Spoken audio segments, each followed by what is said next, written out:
sparkly day. It's a fun day. It's a day where I get to talk about some cozy reads and some books that I got from my last library adventure, which actually was quite some time ago. What can I say? Life's crazy, life's busy, and it's time to sit down and talk about these 5 books I got from my last library adventure. And by the way, this is my new channel.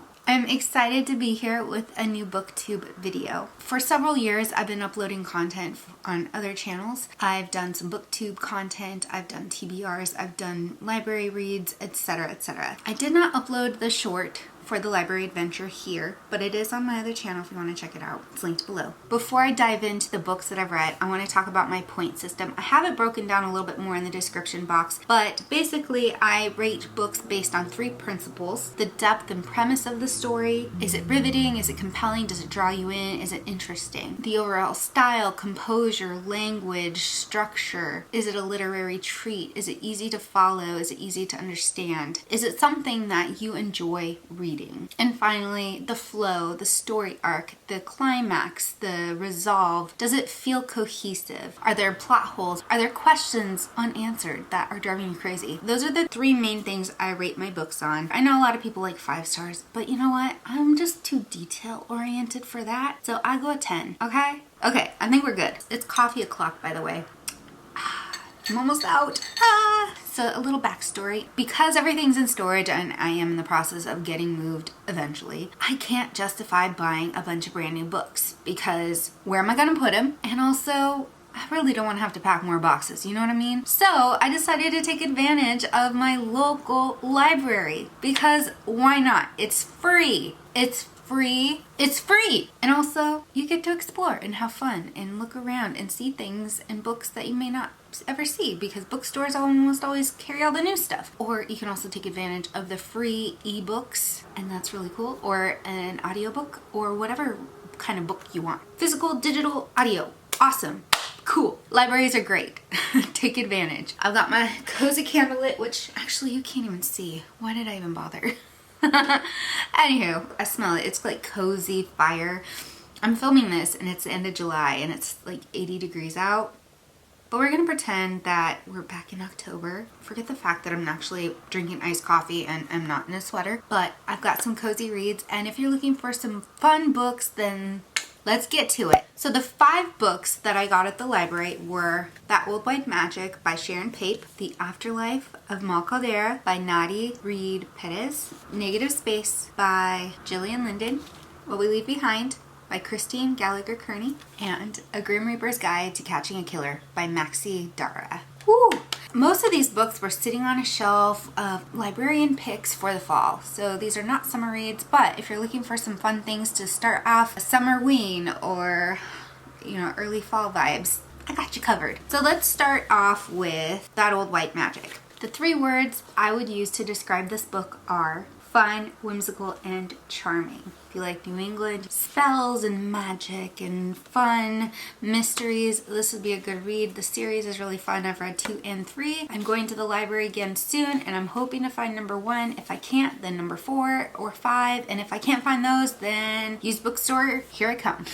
It's an abracadabra mystery, and I actually have been reading these out of order, which you can do. Each book is independent of each other. Kaylin runs a magic shop in a New England town. I believe it's in upstate New York. She attends a city council meeting where they're going to be talking about some contentious things with a developer coming in and wanting to build a huge hotel in their tiny little quaint town. And everyone's up in arms about it and everyone's concerned and they're ready to have a heated discussion at City Hall. Except Kaylin goes outside for a break and discovers the body of one of the city council people. Women. To kind of fit in with the mystery girl trope, Kaylin, who is not a detective and who is not a police officer, who is not a PI, who is not trained for this stuff, she gets to solve the mystery. And she uses her magic to help her uncover the details of who done it. Was it the developer, the hotel developer, who would stop at nothing to secure the votes? Or is it someone else? Who done it? You have to read to find out. While witchcraft and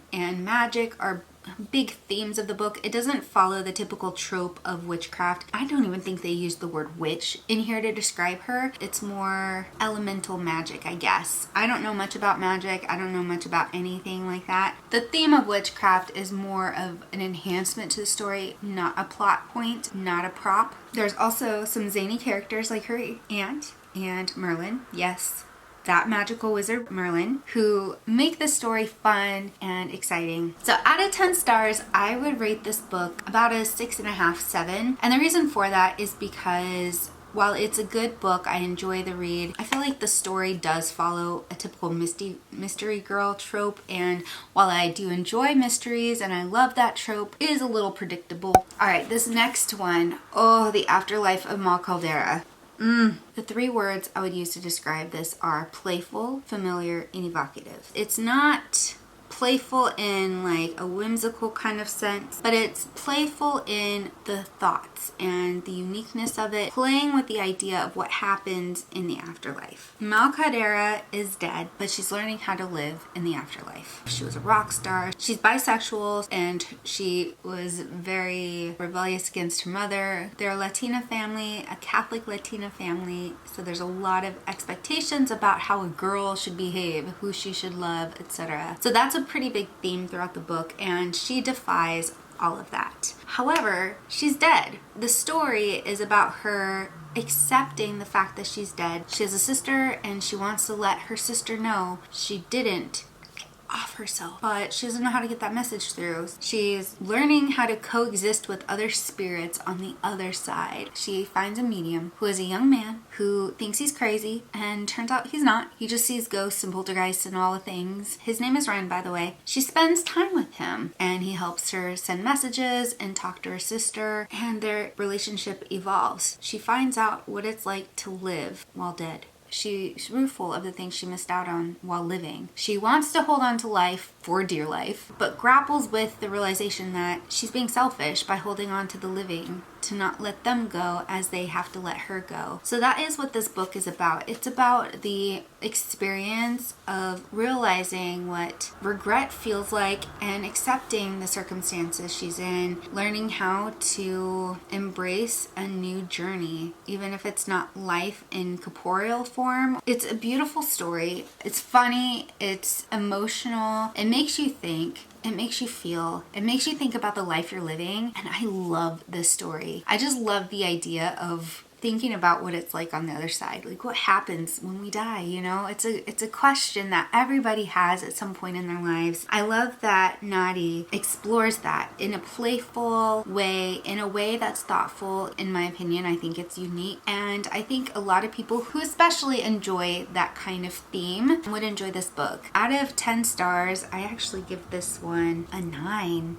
This one is 9 stars, you guys. I would definitely check this out. I love this book. I will be buying a copy of this at some point, so go check it out. The next one here is Negative Space by Gillian Linden.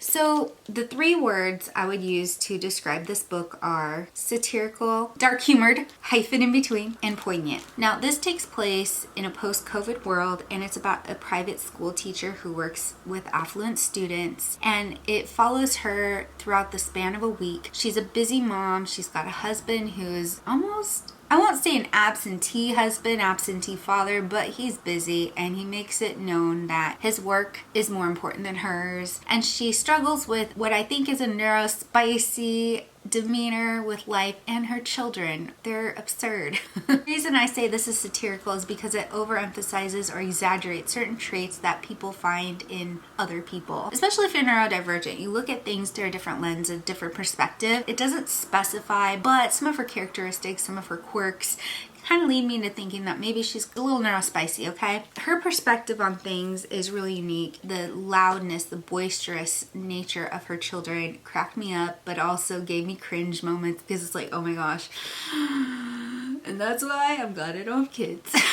Premise of the story is how she deals with an unfortunate encounter. She wanders into a room where she sees a male teacher physically interacting with a female student, and it feels a little off. It feels like she interrupted something a little more, inappropriate. And she's not sure how to handle it. She knows she witnesses what appears to be inappropriate behavior between teacher and student. And she has to navigate the politics of working in a private school system where things are a little hush-hush. Things are not done in the same way as they are in public schools. In that week of her seeing this, witnessing it, and having interactions with the teacher who sees her seeing them, and the aftermath of reporting it. And it's interesting. It really dives into the hidden meanings behind things, and like I said, it follows what I think is a neurospicy brain, how she interprets things, her perspective on life. Also, just kind of dealing with depression in a post-COVID world, dealing with what life is like as a married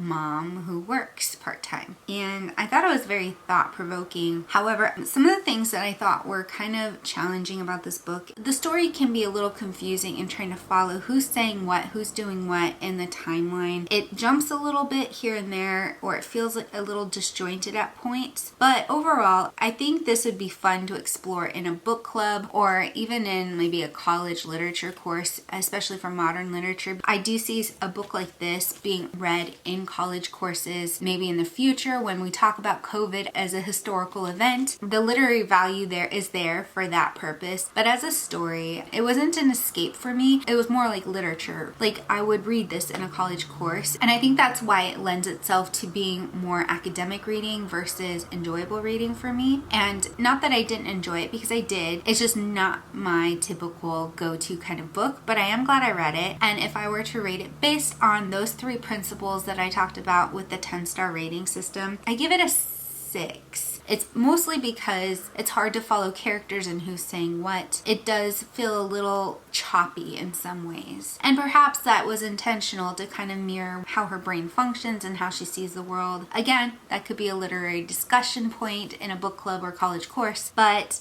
it did make it hard for me to follow, and it made me not want to like pick the book up and continue reading it because it wasn't as compelling. You want to know what happens. I kind of was hoping for a little bit more in the story, a little bit more meat to it in terms of the plot point being what she saw and what she experienced with it, but it is what it is. The next book I picked up is What We Leave Behind by Christine Gallagher Kearney. The 3 words I would use to describe this are heartfelt, tragic, and longing. It's a post-World War II novel that takes place in the US, but our main character, Ursula, is from Berlin, and she marries an American GI, and she moves to the United States. She and her husband overcome many challenges with her adapting to being an immigrant from Germany, no less. His family, who doesn't like her, who has prejudices against her, infertility, money troubles, and eventually disability after she suffers from polio and becomes disabled from it. It's a beautiful story that just unwinds the inner workings of the tragedy of World War II from the perspective of a German woman who immigrates, who leaves behind her family. One of the things that I thought was interesting was the way they position this book. Now, I don't normally read the back of the covers when I talk about books,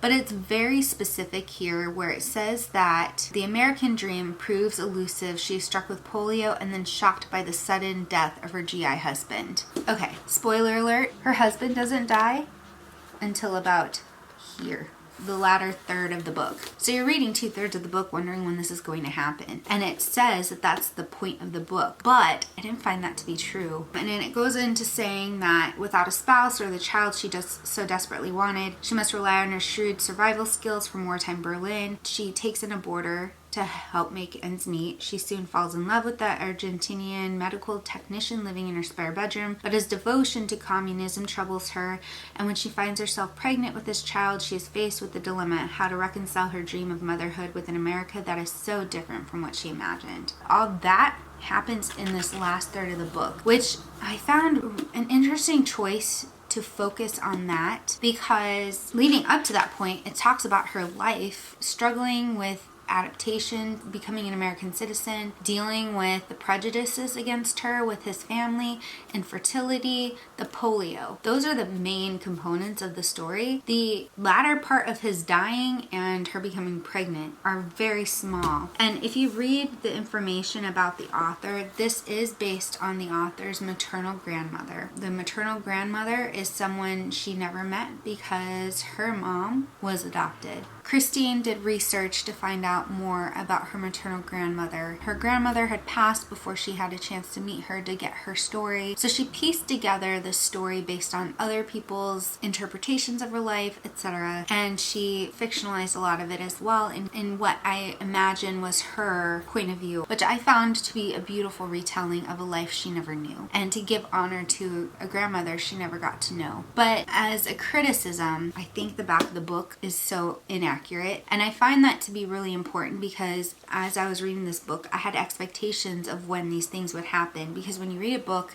you have the build-up, the problem, the climax, and the resolution, right? And then you leave on either a good or a bad note, depending on the story. And this didn't really follow that. The author did say that this book was about exploring that longing or the tragedy and the juxtaposition of being infertile with her grandmother's husband, but then meeting this guy, feeling lonely and connecting with him, but having so many reservations, and then becoming pregnant pretty quickly, no less. The turmoil of having to decide what to do when he is very clearly not ready to be a father. If that was supposed to be the point of the book, I felt like that section needed more meat, more context, more. If the book was really about her husband dying and her becoming pregnant and grappling with that aspect of it, I feel like more of the book should have been dedicated to that. It felt very lean, it felt very washed down, whereas other parts of the book that may be important in understanding her as a character, or as a person rather, those could have been cut down a little bit too. So that's a literary critique from my side. A lot of imagination went into this and trying to fill in the story and trying to understand who her grandmother was. This would be great for a book club and having a great discussion on it, but also being able to appreciate the tragedy that it is and understanding the decisions this woman had to make while living as a disabled woman and being unable to care for a child. Out of 10 stars, I rate this 7. I would rate it higher if that latter section that they really focus on in the back of the book had a little bit more meat to it. But overall, I think this is a beautifully written story. I think this is something that would resonate for a lot of women and understanding what it's like to struggle with these things. Finally, last but certainly not least, is A Grim Reaper's Guide to Catching a Killer by Maxi Dara. This one I just put down about a few days ago, and this was such a treat to read. The 3 words I would use to describe this are humorous, riveting, and heartfelt. Kathy's job is to collect his soul and process him and get him shipped off to the afterlife. But in realizing that he was murdered, he helps her come back to life. Yes. So Kathy lives a very boring, redundant life, despite the fact that she is divorcing her devoted, doting husband and is pregnant in her 40s with their first child, and she's scared shitless to become a mom. Her life's slowly unraveling and kind of flipping itself upside down. And she loves control. She loves the redundancy. She likes things to go as expected. Except it doesn't when she meets Connor, a teenage boy who is murdered, and she finds out her employer might be involved. This is a whodunit mystery, but in such a fun, unique telling of, again, afterlife and understanding what happens to us when we die. It's unique, it's fun, it's perplexing, it's hilarious. The dialogue that she has with Connor feels very modern. It's very quip-filled. It's prose at its best in a modern sense. And I imagine there's going to be more of these coming soon, and I cannot wait. Overall, there's not a lot of literary depth to this unless you want to think about the heartfelt notions of what it's like to come back alive. When you live a life that's so structured and rigid because you have to have control over every little element to feel like you can be okay, and then having that unravel and your world falling apart, you're diving into a mystery and you're diving into a situation you did not want, and you're finding yourself invigorated, you're finding yourself revitalized, and you're finding yourself wanting to live life and having adventure and seeking it out. And I thought that was such a fun element to read because I feel myself in her character. Sometimes I get so in my head. As I said, life gets crazy for me. Life gets very crazy when I am really in my head and things are hard. I want things to calm down. I want redundancy. I want the repetitive nature of things because it helps keep my head on straight. You know what I mean? So I understand her thought processes and I understand her need for that control because I see it in myself. So I relate to this character so much. And I feel like so many of us, especially those of us who struggle with mental health and stress and depression and anxiety, all of these things. And I feel like we can really relate to Kathy in that way. And I thought that was such an enjoyable aspect of this book. And out of 10 stars, I would rate this an 8. It has good pace, it's funny, it's compelling, it's riveting. I had a hard time putting it down. Have you read any of these books? And if you have, let me know what you think. What would you rate them on a scale of 1 to 10? Have you been to your local library at all in the last month or two? And if not, why not? Do it. It's fun.